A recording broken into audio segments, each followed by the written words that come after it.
अस्सलाम वालेकुम नाज़रीन, सुनो न्यूज़ पर आप देख रहे हैं प्रोग्राम लाइव जामी में आपके साथ मोहम्मद अशमल जामी। आज DGI-SPR से कुछ सहाफ़ियों की तफसीली मुलाकात हुई, बैकड्रॉप में ब्रीफिंग थी।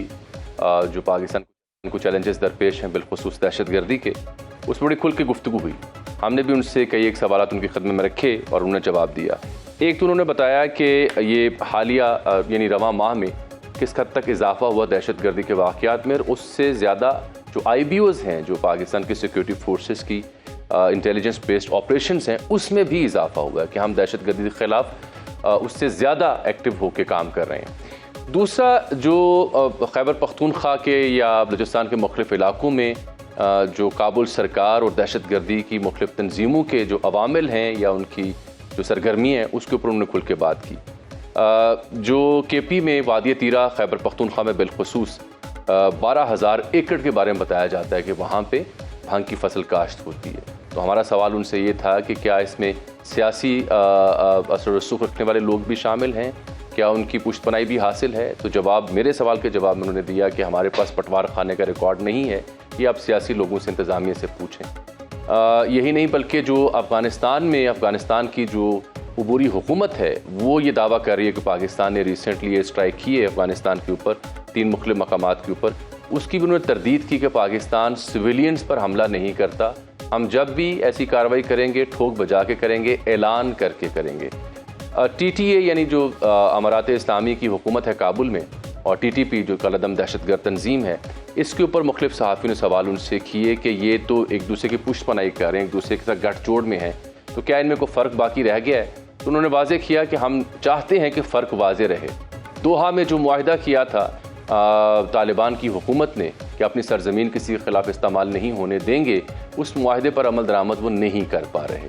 उस मुआहिदे के बरअक्स उनकी सरजमीन इस्तेमाल हो रही है। हालिया जो मुज़ाकरात हुए, चाहे वो इस्तांबुल में हुए हों या दोहा में हुए हों, पाकिस्तान अफ़गानिस्तान दोस्त मालिक के साथ मिलके, उन मुज़ाकरात के ऊपर उन्होंने खुल के बात की और ये बताया सहाफ़ियों को कि हमारी एक ही शर्त थी कि उनकी सरजमीन पाकिस्तान के ख़िलाफ़ इस्तेमाल ना हो, पुश्तपनाही काबुल सरकार ऐसे दहशतगर्द अनासर की ना करे, और ऐसा मैकेनिज़्म जो चाहे कोई थर्ड पार्टी ड्राइव कर ले, जो सालसी करने वाले ममालिक हैं, वो कोई मैकेनिज़्म ऐसा जॉइंटली प्रपोज कर लें, हम उसे खुश आमदीद करेंगे। लेकिन ये काबुल सरकार हमेशा ऐसे किसी भी बंदोबस्त से दूर गई है।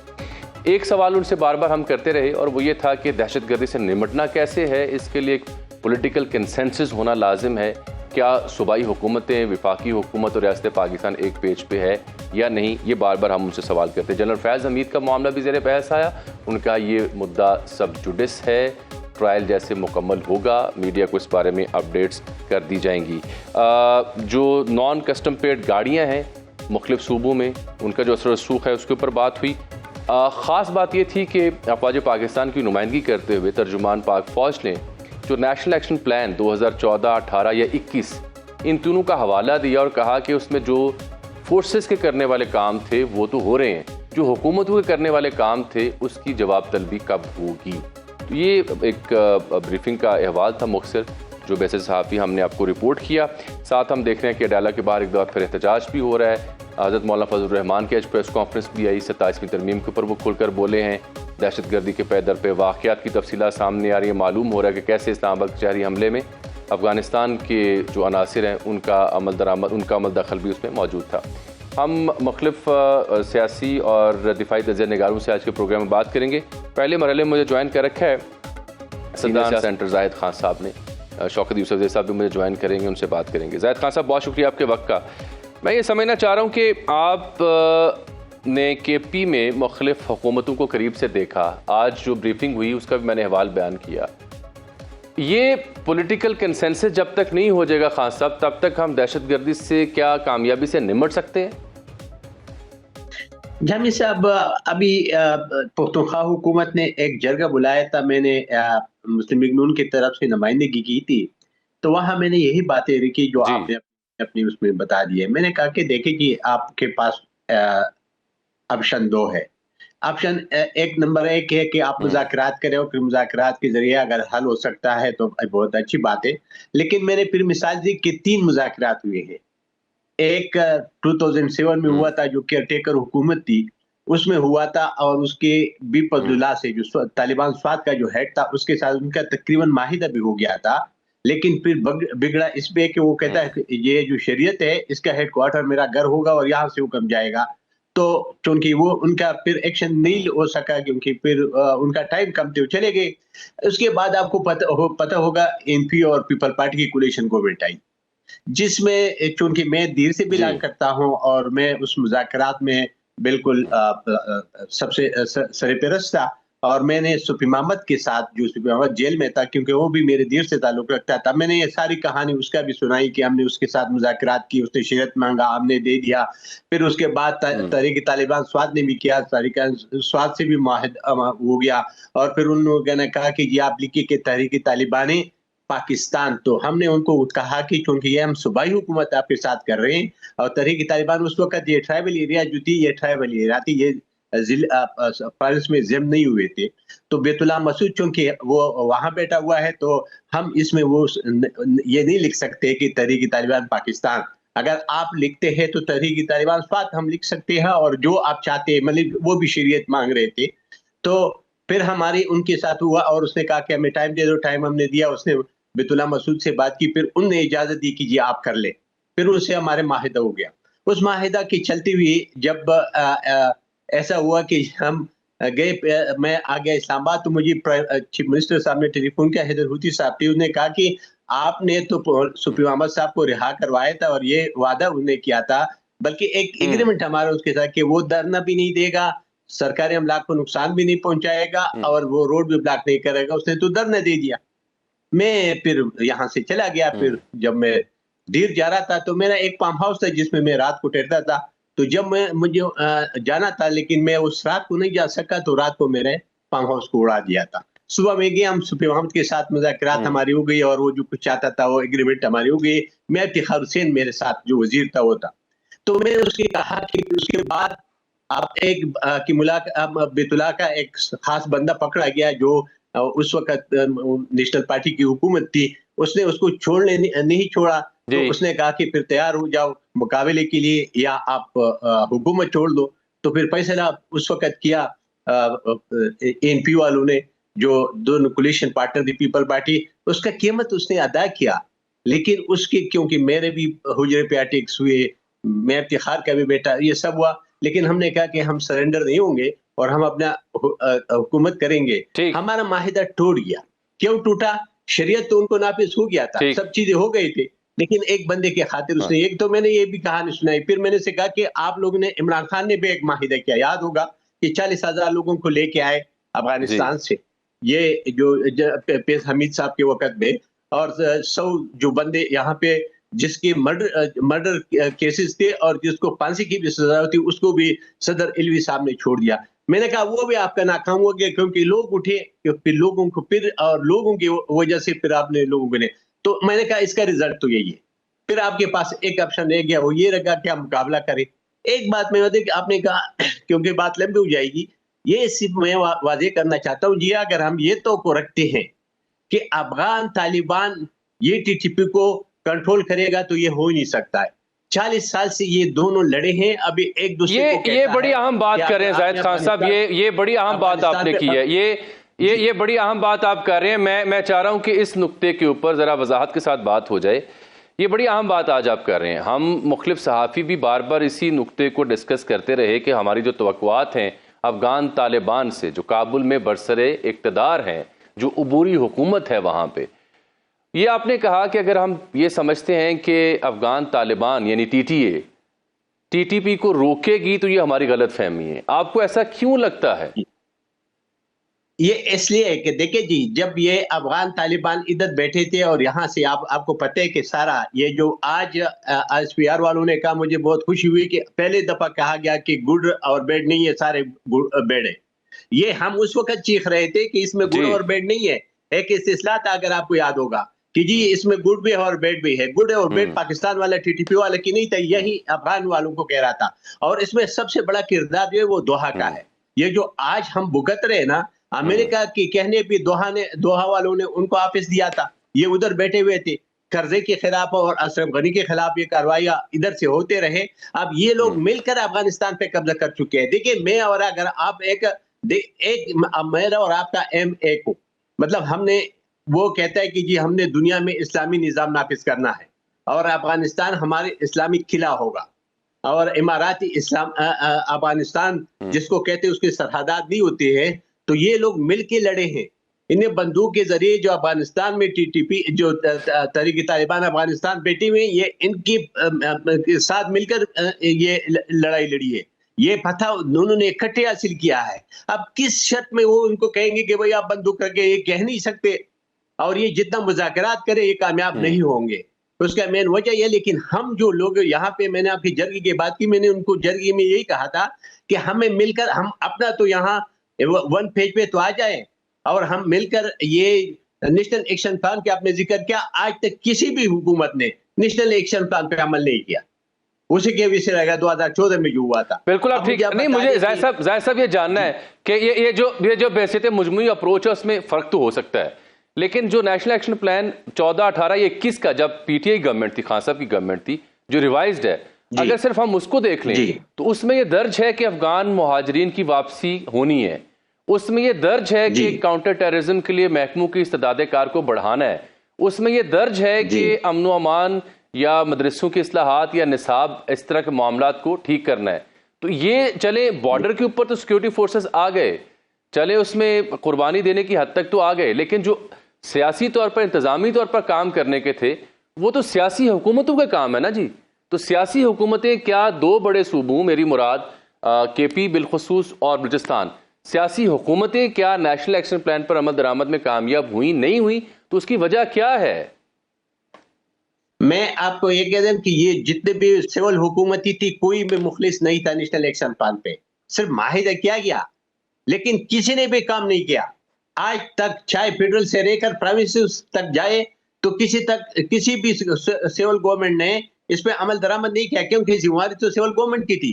फौज की तो आपको जहां जरूरत फौज की होती है वहां पे आपने बुलाना है, जिस तरह हमने स्वात में बुलाया था, जिस वक्त हमने ऑपरेशन शुरू किया था। मैं ये जो हमारा अभी चीफ मिनिस्टर है पुख्तनख्वा का, वो इनसे नाराज है कि जी ये बंद कमरों में पैसे लेकर थे। तो मैंने कहा कि जनाब, एफएक्स कमेटी होती है, उसमें हम जाके बैठते थे, और वो हमें जो इतराजात थे हम उसके सामने रखते कि ये आप गलत कर रहे हो, ये नहीं करना, ये गलत है, और वो उसी पे अमल होता था। तो ठीक ठाक एक चीज चल रहा था। हम इस वक्त एक पेज पे नहीं है हमारे, जो अगर ऑनरशिप आप नहीं देंगे, देखिए फौज तब आपकी लड़ सकती है कि जब आपकी सिविल गवर्नमेंट या जो अवाम है वो उनको ऑनरशिप दे दे। अगर आप ऑनरशिप नहीं देंगे, स्वात मलाकंड डिवीजन आपका चला, मैं तो दिल से बिलोंग करता हूँ, स्वात चला गया था, वहां पे आपकी सिपाही नहीं, आपके कोई बंदा नजर ही नहीं आ रहा था, वो तकरीबन मलाकंड डिवीजन उनके कब्जे में गया था। लेकिन जब मुज़ाकरात नाकाम हुए और जब एक्शन हुआ, तो फिर उस वक्त की हुकूमत ने ऑनरशिप दिया फौज को, और फिर फौज के पीछे खड़े रहे, और फिर क्या, इसके बावजूद कि उससे लोगों ने अपने शहादतें दिए, बहुत कुर्बानियां दी, लेकिन इसके बगैर नहीं होते। अगर आपने अपने मुल्क को बचाना है, अपने कौम के बचाना है, तो उसके लिए तो आपने कुर्बानी देनी होगी।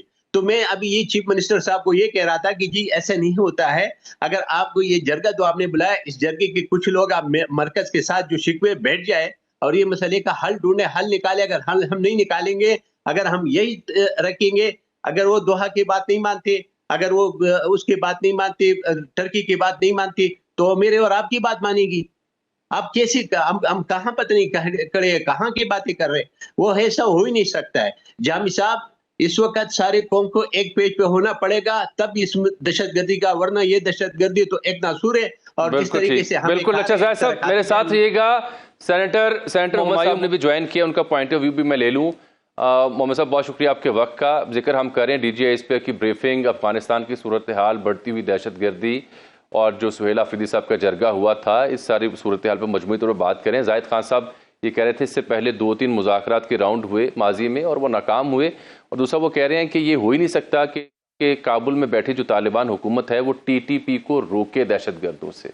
ये उनका थीसिस है और वो कहते हैं नामुमकिन है कि वो रोकें। और दूसरी बात वो कह रहे हैं कि पॉलिटिकल कंसेंसस के बगैर हम इस जंग में आगे नहीं बढ़ सकते। आज हमें ये भी बताया गया कि 12,000 एकड़ पर वादी तीरा में भांग की फसल भी काश्त होती है और वहाँ पे पॉलिटिकल क्राइम नेक्सस भी है। बलूचिस्तान का हवाला भी दिया गया, स्मगलिंग का, नॉन कस्टम पेड मामलात का। ये कैसे मुमकिन होगा फिर पॉलिटिकल कंसेंसस? और आप जाहिद खान साहब की इस बात से एग्री करते हैं कि काबुल बैठे तालिबान हुकूमत टीटीपी को नहीं रोकेगी?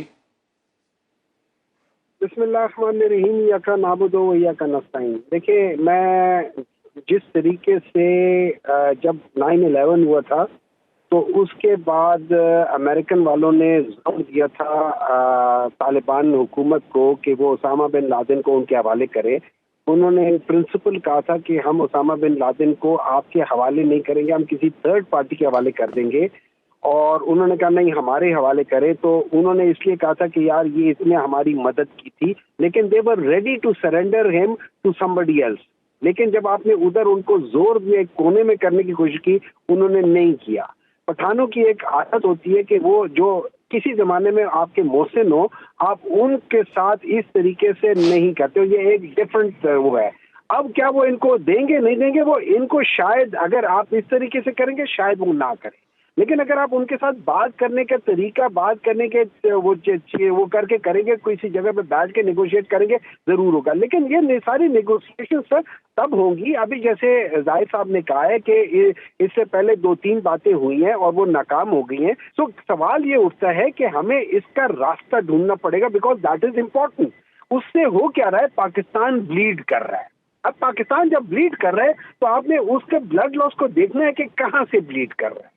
पाकिस्तान जो ब्लीड कर रहा है हमारे अपनी बात पॉलिसीज जो पास्ट में थी उनकी वजह से ब्लीड कर रहा है। हमने उसको एड्रेस करना है, हमने उसकी मरहम पट्टी करनी है। दर्द भी होगी, तकलीफ भी होगी, हो सकता है किसी जगह से छोटा सा हमें टिश्यू निकालना पड़े, जो डेड टिश्यू है उनको निकालना भी पड़े, लेकिन पहले हमें उसको देखना पड़ेगा, उसको डायग्नोज करना पड़ेगा, उसके बाद करना पड़ेगा। तो इसके लिए, और ये याद रखें, क्योंकि ये सारा मसला जो है ये खैबर पख्तूनख्वा में हो रहा है, तो खैबर पख्तूनख्वा की अवाम को बगैर अपने साथ लिए आप ये काम नहीं कर सकते हो।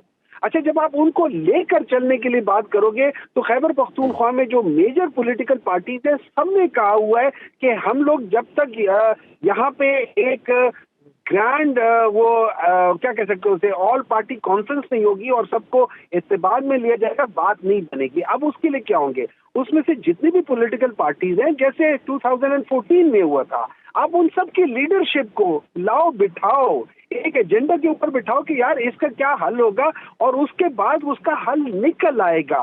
देखिए, हल हमेशा निकल आते हैं अगर आप जेन्युइन तरीके से निकालने की कोशिश करो।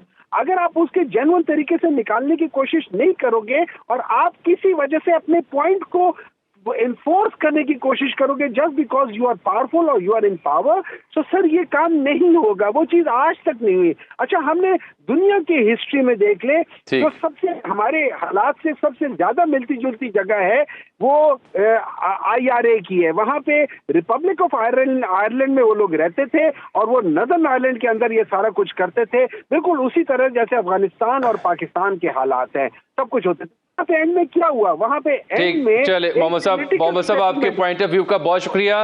जाहिद साहब आप भी तशरीफ लाए, आपके बहुत शुक्रिया। आप जरी बात, आप दोनों पॉलिटिकल अप्रोच है, but having said all that, मैं एक बात आपको बता सकता हूं कि आज जब इस मामले पे हमने तर्जुमान पाक फौज से बात की तो उन्होंने कहा ये जो डायलॉग के दौर हुए 2-3, इसमें हमने काबुल सरकार को ये तक ऑफर की कि जो सालिस ममालिक हैं, दोस्त ममालिक हैं, उनको आप कह दें, उन पे एतबार कर लें, अगर वो कोई जॉइंट मैकेनिज्म क्राफ्ट करते हैं कि कैसे इस दहशतगर्दी को रोकना है या उसकी सर्वेलेंस कैसे करनी है, तो हमें वो भी कबूल है।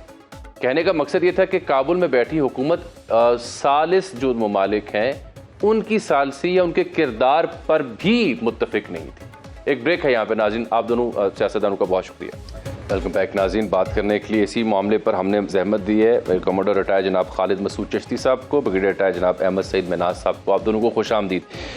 चिश्ती साहब, आज हमने सहाफ़ियों ने जो मुलाकात की तर्जुमान पाक फ़ौज के साथ, अफ़गानिस्तान की सूरत हाल, दहशतगर्दी का मैनेज, TTA और TTP में फ़र्क क्या है, और रिसेंटली जो क्लेम किया है ज़बीउल्लाह मुजाहिद और अफ़गान हुकूमत ने कि पाकिस्तान ने एरियल स्ट्राइक किए हैं within Afghanistan at 3 different places, तो इससे मैं आपसे गुफ्तगू शुरू करता हूँ।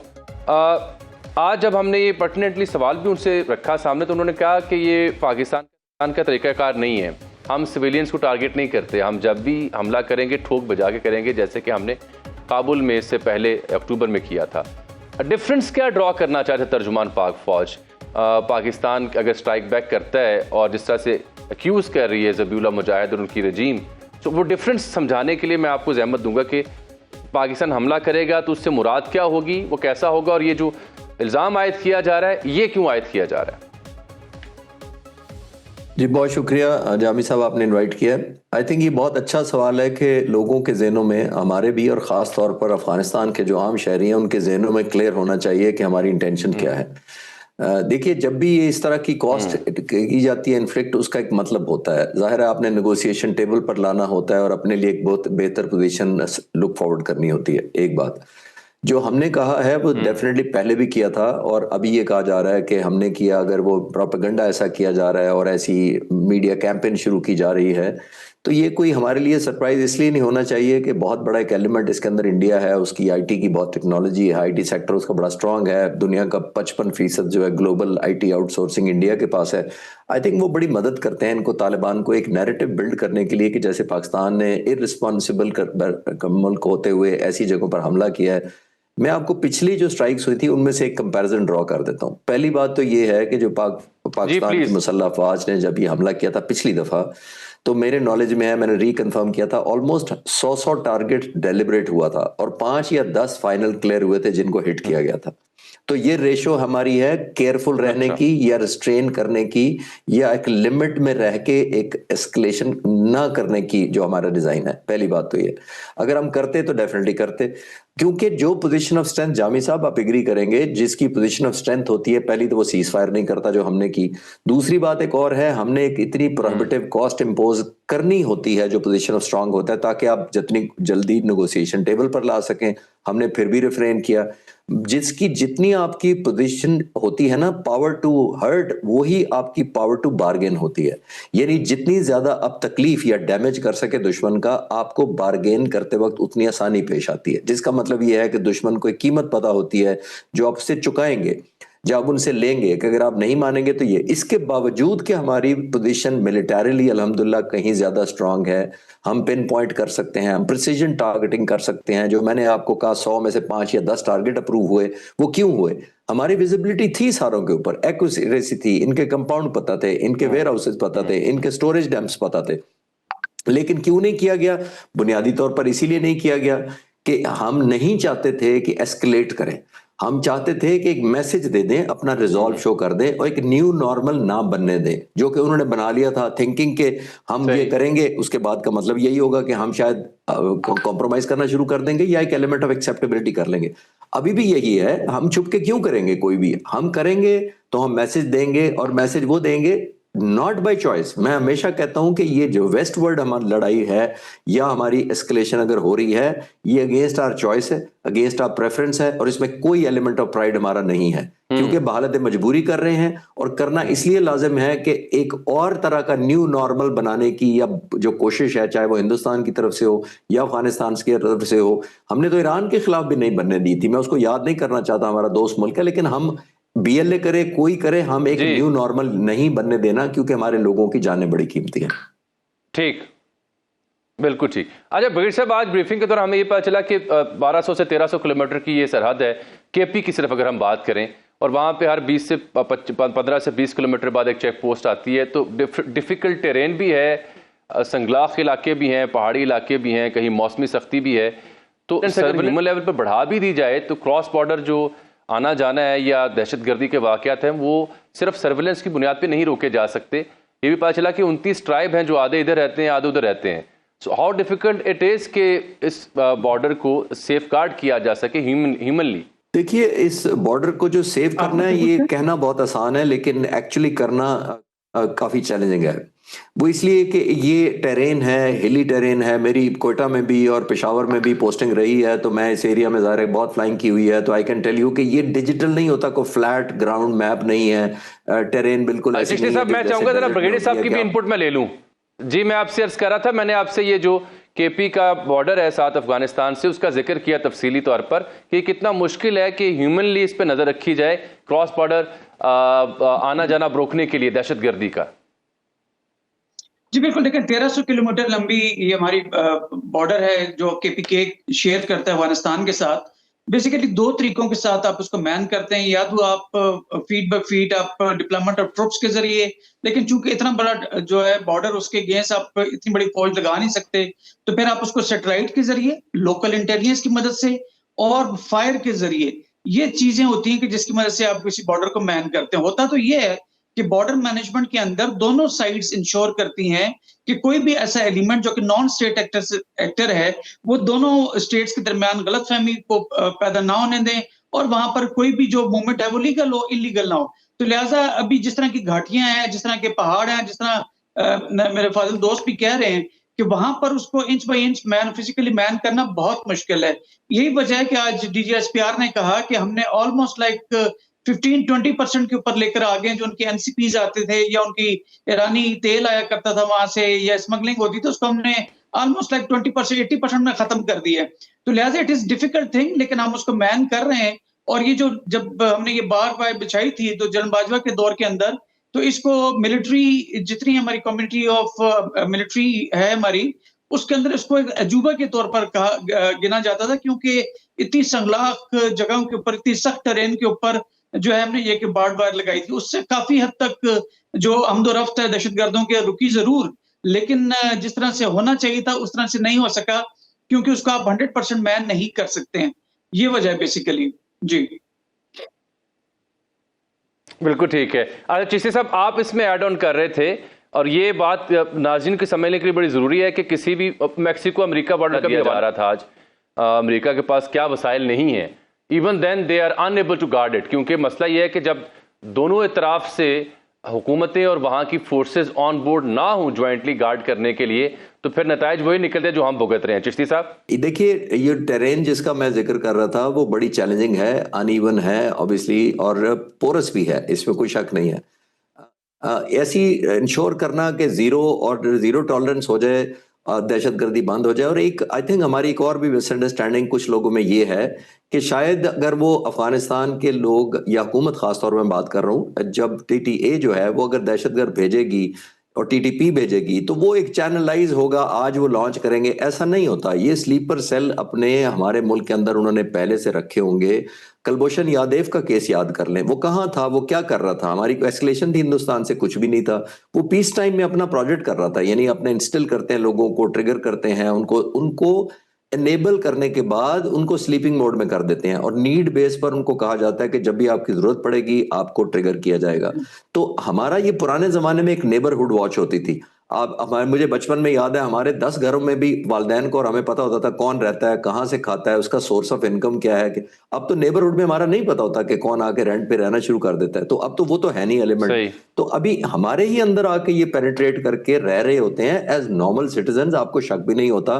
और खासतौर पर तालिबान को तो हमने बहुत ज्यादा सहूलतें दी, शनाख्ती कार्ड बनाए, कारोबार उनके हो गए, उनको अपने हॉस्पिटल में एडमिट किया, उनके बच्चे यहाँ पढ़ते हैं, तो ऑलमोस्ट पाकिस्तानी हो चुके हैं। तो ऐसे केसेस में बहुत चैलेंजिंग होता है कि एक तरफ दोनों की पॉपुलेशन भी एक जैसी हो, लैंग्वेज भी एक जैसी हो, टेरेन डिफिकल्ट हो, तो ये बहुत ज्यादा चैलेंजिंग होता है। ये कहना कि हम जीरो टॉलरेंस करेंगे और बैरियर लगा देंगे, और अगर आज आप कर भी देते हैं तो उनके जो सो कॉल्ड टेररिस्ट होते हैं वो ऑलरेडी प्लांटेड होते हैं, पोजिशनड होते हैं, वेटिंग फॉर न्यू ऑर्डर्स होते हैं।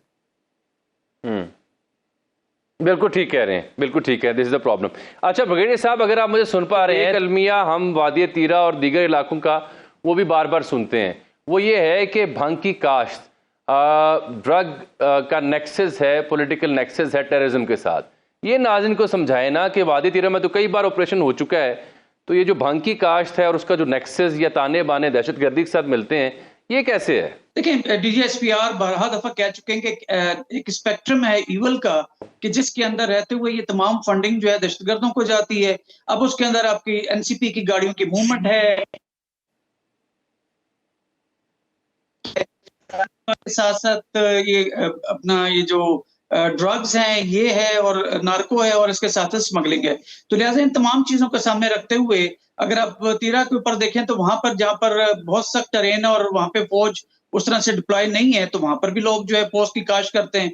अब अफगानिस्तान के अंदर आप देखें तो इसका जो सबसे सस्ता और अच्छा जो नशा है वो आइस गिना जाता है, जिसमें कि अफगानिस्तान के अंदर उसकी बहुत बड़ी बड़ी उसकी फैक्ट्रीज हैं, तो लिहाजा वो अपने यहाँ भी उसको उगा रहे हैं और पाकिस्तान के अंदर भी लोग मोटिवेटेड होकर इन तारों के अक्रॉस उसको पहुंचाते हैं, तो इसमें कोई शक नहीं है। लेकिन एट द सेम टाइम अब इन तमाम इलाकों की रेकी हो चुकी, अब जहाजों की मदद से ऐसे केमिकल स्प्रे किए जाएंगे कि जिससे ये जो है मजीद ये जो फसल है इसकी ये मजीद ना हो और पोस्ट की काश्त ना हो सके, क्योंकि ये तमाम पैसा अल्टीमेटली उससे जो तो हम नहीं चाहते कि वो जाके तो हमारे खिलाफ जो इस्तेमाल हो, तो लिहाजा इसमें कोई शक नहीं है कि जो अफगानिस्तान उसका कोई स्टेक नहीं है वहां पर, उसने अपने हाथों जरूर इसको जो है वो गाया, लेकिन पाकिस्तान के अंदर भी कुछ फैसिलिटेशन जरूर है। और जैसे कि आपने कहा, DCISPR ने भी कहा कि एक नेक्सस है पॉलिटिकल पावर्स का या पॉलिटिकल एक्टिविस्ट का और नार्को का, क्योंकि KP अर्सफाइल फाटा के अंदर बहुत अरसे तक टिल द टाइम इसको KP में मर्ज किया गया, वहां पे नार्को जो है वो तो आम बिका करती थी, चर्च की दुकानें हुआ करती थी, तो लिहाजा वो कल्चर चेंज होते हुए कुछ टाइम जरूर लगेगा, लेकिन अल्हम्दुलिल्लाह काफी हद तक ऑलमोस्ट लाइक मैं तो कहूँगा कि 10% ही शायद रह गए हो जहाँ छुप छुपा के इस तरह की कोई चीज होती हो, अदरवाइज हम खासा हद तक इसको कंट्रोल कर चुके हैं। हाँ, ये जरूर है कि अफगानिस्तान के अंदर से ये चीजें पाकिस्तान में स्मगल हो रही हैं, फिजिकली भी हो रही हैं, अब तो सुना कि ड्रोन्स के जरिए भी आइस को यहाँ भेजा जाता है, लेकिन पाकिस्तान ने तमाम कॉन्टिजेंसीज के ऊपर नजर रखी हुई इंशाल्लाह ताला हमारी जो बॉर्डर सिक्योरिटी फोर्सेज है, स्पेशली जो हमारी बहुत शुक्रिया ब्रिगेडियर अहमद सईद मिनाज साहब और जनाब चिश्ती साहब आपके कीमती वक्त का। ये सर्वेलेंस इन इलाकों में उसी सूरत मुमकिन हो सकती है अगर आप इसकी जो जोग्राफिया है वो समझें कि जब दो ममालिक जिनके दरमियान ये सरहद है वो दोनों के बीच में इत्तफाक हो कि उन्होंने इस बॉर्डर को सेफ गार्ड करना है, इस बॉर्डर को क्रॉस बॉर्डर के लिए इस्तेमाल नहीं होने देना।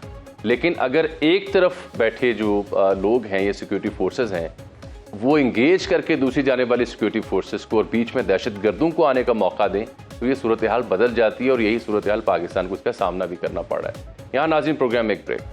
प्रोग्राम में एक बार फिर से आपको खुशामदीद कहते हैं। हमारे जो नाज़रीन है प्रोग्राम लाइव विद जामी के वो जानते हैं कि हमने कई दिन पहले ये खबर आपको दी थी हुकूमती ज़िम्मेदारों से बात करने के बाद कि 27वीं आईनी तरमीम के बाद अब अगली बारी 28वीं आईनी तरमीम की है, जिसमें नए सूबे, बल्दियाती निज़ाम या NFC जैसे मामलात भी ज़ेर बहस आ सकते हैं। तो अब इस खबर के बाद इस पर तब से तज्ज़िये हो रहे हैं। साबिक सेक्रेटरी इलेक्शन कमीशन और निगरान सरकार का हिस्सा रहे जनाब कुमर दिलशाद साहब ने एक तहरीर भी लिखी और वो भी इस मौजू पर खुलकर इजहार फरमा रहे हैं। इन दिनों उनको हमने ज़हमत दी प्रोग्राम के हिस्से में। कुमर साहब, 28वीं तरमीम क्या है इसमें आपकी दानिश में या आपकी अंडरस्टैंडिंग में? What exactly will be there in it? जनाब, सबसे बड़ी अहम बात यह है कि पाकिस्तान का जो कॉन्स्टिट्यूशन है अब उसको रीशेप दिया जा रहा है जी। 1973 का कॉन्स्टिट्यूशन अच्छा। ठीक है, उस वक्त इमरजेंसी में बनाया गया था, ईस्ट पाकिस्तान का सारा हो चुका था और हमारी जो एक अकलियत जमात थी जब पीपल पार्टी की, उनकी तरफ से ये बाकायदा आइन बना, जल्दबाजी बना और सही तरीके से इसके विजनरी तौर पर इसमें बहुत सी खामियां थी इसके अंदर। लेकिन जुल्फ़िकार अली भुट्टो साहब पाकिस्तान के बहुत अजीम सियासतदान थे, तो उन्होंने हालात को कंट्रोल कर लिया और लेकिन इसके फौरन बाद उनके दौर में भी अमेंडमेंट होती चली गई। 7वीं अमेंडमेंट के बाद मुल्क में लग गया मार्शल लॉ और वो सारी मामला जो था वो धर्म भरम हो गया। अब ये चीजें ठीक है, नवाज शरीफ साहब इक़्तिदार में आए तो उन्होंने भी इसकी अमेंडमेंट की और 13, 14, 15वीं अमेंडमेंट तो नवाज शरीफ के दौर में होती रही। फिर परवेज मुशर्रफ के दौर में 17वीं अमेंडमेंट हुई। जब 2008 के इंतखाबात हो गए और परवेज मुशर्रफ साहब की पार्टी खत्म हो गई तो फिर उन्होंने एक नया आईनी इस्लाहात बनाकर 18वीं अमेंडमेंट का डोल डाल दिया। 18वीं अमेंडमेंट जो है ये एक बदनीति के तहत बनाई गई थी। इसमें तकरीबन पाकिस्तान के फेडरेशन का तस्वर जो था वो धुंधला गया था और सही तौर पर इन्होंने इसको एक कन्फेडरेशन की तरफ ले गए और तमाम इख्तियारात जो सूबाई लेवल की कंकरेंट लिस्ट जो आप सही 1973 के कॉन्स्टिट्यूशन को देखें, उसमें कंकरेंट लिस्ट की बड़ी इंपॉर्टेंट थी। वो कंकरेंट लिस्ट जो थी वो उससे वफाक मजबूत हो रहा था, लेकिन इन्होंने कंकरेंट लिस्ट जो थी वो सबकी तो जो है वो सूबाई हुकूमतों के हवाले कर दी और फेडरेशन के पास चंद इदारे रह गए। इसके लिहाज से अब जो मामला चल रहे हैं इसके बड़े हमने गौर व खोज देखा है। अभी 26वीं अमेंडमेंट आई, इससे पहले 25वीं अमेंडमेंट भी आई, वो तो चंद रोज एक फाटा के हवाले से थी। 22 में 21वीं अमेंडमेंट ठीक है। इलेक्शन कमीशन के हवाले से थी, वो एक एक आइन के जो थे शिके बदलते रहे। लेकिन 26वीं अमेंडमेंट में तकरीबन सारा आइन का बुनियादी ढांचा ही तब्दील हो गया। और इसमें एक और सबसे बड़ी अहम बात नहीं तो यह है अब कि बार बार मिसाके जमहूरियत का नाम लेते हैं और कहते हैं जी मिसाके जमहूरियत में कॉन्स्टिट्यूशनल कोर्ट का जिक्र है। देखिए ठीक है, देखिए लेकिन कुंवर आपको ये साहब तो कुंवर मालूम साहब होना इसका चाहिए मतलब है कि 28वीं तरमीम आपके तज्जिए से आपके तज्जिए हाँ, से मैं- ये साबित हो रहा है कि मैं इस पे- 28वीं मैं इस पे तरमीम आ शायद जाता हूँ, इस पे आ जाता हूँ। ठीक है, मैं हाँ चले हम इस पे 28वीं अमेंडमेंट में उसकी बात छोड़ देते हैं। लेकिन बहरहाल अब 28वीं अमेंडमेंट में जो 27वीं अमेंडमेंट में जो बहुत सी चीजें रह गई जो कि 28वीं अमेंडमेंट में दूर कर रही है। सबसे पहले तो इम्पोर्टेंट चीज ये है कि लोकल गवर्नमेंट के इंतखाबात जो आइन का आर्टिकल 140 है जिस पर एमक्यूएम को शदीद तहफ़्फ़ुज़ात हैं, उसमें अहम तब्दीली करते हुए ये फैसला करने का सोच रहे हैं कि ये जो बल्दियाती इंतखाबात जो हैं ये सूबाई कंकरेंट लिस्ट से निकाल कर वफाक को दे दी जाए और उसको वफाक इसी तरह से डील करे जैसे कि कौमी सूबाई असम्बली की तहलील के बाद 90 दिन में इंतखाबात होते हैं या 60 दिन में होते हैं, तो ये उसी तरह से लाना चाहते हैं। दूसरी सबसे बड़ी जो तब्दीली लाने वाली है, इस पे बड़ा बहस भी चल रही है, मुज़ाकरे भी हो रहे हैं, वो ये हो रहा है कि सूबे बनाने के बारे में। एक हमारे जो ग्रुप जो काम कर रहा है वो उनका जो ग्रुप जो है वो कह रहे हैं 39 सूबे को तो एक मजाक बन जाएगा, 39 सूबे नहीं बनते। तो हमने जो इस पर काम किया तो हमने इसमें 12 सूबों की एक तजवीज पेश की जो इदारा है जिस पर जो काम कर रहे हैं। तो 12 सूबे जो है मैं ये मुल्क के लिए मफाद में हो गई। मुशर्रफ साहब ने 7 सूबों का फैसला किया था, जिया बकर ने भी 7 सूबे बनाने चाहे थे, लेकिन 12 सूबे जो है ये मुल्क के लिए बन सकते हैं अगर आप बनाना चाहें। लेकिन सूबाई मामला यह है कि जब तक सूबाई हुकूमत की 2/3 मेजॉरिटी की करारदाद ना पास हो तो वफाक उसको सूबे नहीं बना सकता। तो लिहाजा फैसला ये हो रहा है कि आइन के आर्टिकल 239 में तरमीम करके ये इख्तियारात वफाक को दे दिए जाएं जैसे इंडिया में है। इंडिया में सूबाई मैटर पर ही जाता है, उनकी जो सेंट्रल है यूनिट हुकूमत वो करती है। तो वो भी ये सोच रहे हैं कि हम 239 में तरमीम करके इसको वफाक के हवाले कर दें। एक बहुत तब्दीली ये आ रही है, जैसे सारा सिंध का जो है ढांचा तब्दील हो जाएगा, जिस पर पीपल्स पार्टी को बड़े शदीद तहफ़्फ़ुज़ात हैं। और बिलावल जरदारी बार बार असम्बली में खड़े हो कहते हैं किसी बाप की ताकत नहीं है कि जो कि 18वीं अमेंडमेंट को छेड़खानी कर सके। तो वो तो ताकतें तो बनती रहती हैं, बदलते रहते हैं, इसकी कोई बात नहीं होती। अब आइए सबसे 2 बात हो गई। नहीं तो फिर ये एक मिनट ठहरिए ना कुंवर साहब, इसका मतलब ये है कि अगर पीपल्स पार्टी को तहफ़्फ़ुज़ात के ऊपर तो इसका मुतबादिल ये भी हो सकता है कि आर्टिकल 248 के तहत जो इस्तिस्ना दिया गया है सदर ममलिकत को वो वापस कर लिया जाए या आईनी अदालत में वो मामला चला जाए, वहां से वापस हो जाए। नहीं देखो जी, इसमें सारे बातें तो होती रहती हैं। अभी तो सारे मामले तजावीज़ के मरहले से गुजर रहे हैं। हम जैसे आप जैसे दोस्त जो हैं उस पर तज़िये करते हैं, सोचते हैं कि भी क्या हो रहा है। असल तो फैसले तो हाई लेवल पे होने हैं, लेकिन नज़र ये आ रहा है ग्राउंड रियलिटी ज़मीनी हक़ाइक़ ये है कि 27वीं अमेंडमेंट के बाद पाकिस्तान का जो कॉन्स्टिट्यूशन है वो 18वीं अमेंडमेंट से पहले के दौर में दाखिल हो जाएगा और 18वीं अमेंडमेंट का जो जहरीला मादा है वो निकल जाएगा। उसमें अभी कभी प्रोग्राम करें तो हम आपको ये भी बताना चाहते हैं कि आज के प्रोग्राम में तो इसका नहीं बनता, लेकिन ये 18वीं अमेंडमेंट के पीछे कौन सी सुपर ताकत थी जिसने ये 18वीं अमेंडमेंट का ड्राफ्ट बना के दिया था, वो भी हमारे पास इल्म है कि जिसने बना के दिया था। तो ये सारी चीजें जो हमें पता है। आप कह रहे हैं 18वीं तरमीम किसी गैर मुल्की के कहने पे हमने बनाई थी। ये बात ये प्रोग्राम में कभी हम बताएंगे आपको, अभी इसका चूंकि टाइम नहीं आया, कि जब वक्त आएगा तो हम बताएंगे कि इसके पीछे कौन सी कारवा फरमा थे, किन्होंने इसको बना के दिया और कहाँ से बन के आया। ये सारी चीजें हम नोट कर रहे हैं। लेकिन एक बड़ी अहम बात जो मैं लगा था बात करने बीच में आपने बीच में सवाल कर दिया, उसमें यह था कि जो आपका जो मिसाके जमहूरियत ये कहाँ से बन के आया था। मिसाके जमहूरियत नेशनल डेमोक्रेटिक इंस्टीट्यूट ने बना के दिया था, जिस पर बेनजीर साहिबा बहुत मुतासर थी एनडीआई से, और एनडीआई बहुत बड़ी इंटरनेशनल एनजीओ है। मैंने हमारे साथ आते रहते, मेरे साथ बड़ी अच्छी दोस्ती थी जब मैं फेडरल सेक्रेटरी था। तो ये सारे मामला जो हैं ये वहां से बन के आए थे। तो जो जिन्होंने ड्राफ्ट बना के दिया था मिसाके जमहूरियत का, तो मैंने जो सवाल किया था इसकी मैंने कहा कि तो आपने 7 पॉइंट दिए कि 7 ठीक, को बहुत सातों की शुक्रिया अंग्रेजी कुंवर गलत है। दिलशाद साहब, दूरी रहेगी लेकिन दिलचस्प है। कई एक होशरुबा मामलात के ऊपर वो मालूमात दे रहे हैं। याद रहे कि निगरान सरकार का हिस्सा रहे, सेक्रेटरी इलेक्शन कमीशन रहे, और बता रहे हैं कि नए सूबे बनाने की जहाँ पे गौर हो रहा है जिस इदारे में, उसका भी वो हिस्सा है। तो बड़ी अहम मालूमात वो दे गए। गुफ्तगू इनके साथ किसी और प्रोग्राम तक उधार रखते हैं। आज के लिए इतना ही इजाज़त दीजिए। अल्लाह हाफिज़।